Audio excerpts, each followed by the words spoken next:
Hindi lang surfing ang dinarayo sa Siargao Island. Pwede ring mamingwit doon ng isda. Tinagurian na nga itong game fishing capital ng bansa. Sa Ilocos Region naman, di nawawala ng mga magagandang beach. Isa sa mga pwedeng pasyalan doon, ang Puro Island sa Magsingal, Ilocos Sur. Makibalita tayo kay Naira Segi ng GMA Ilocos.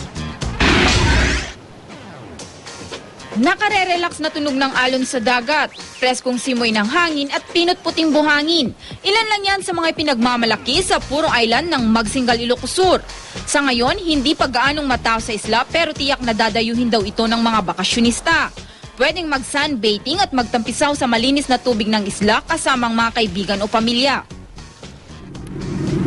Sa bayan naman ng Pilar sa Siargao Island, pwedeng subukan sa bakasyon ang pamimingwit ng isda. Inaasahan ding daang-daang turista ang darayo sa tinaguriang game fishing capital ng bansa. Nakatakda kasing gawin sa Abril ang taunang International Game Fishing Tournament.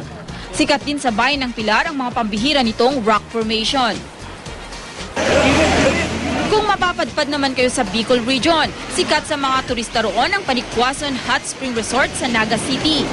Nasa paanan nito ng Mount Isarog kaya't ramdam dito ang malamig na simoy ng hangin mula sa bundok. Naira Segi, Nagbabalita, Pilipinas.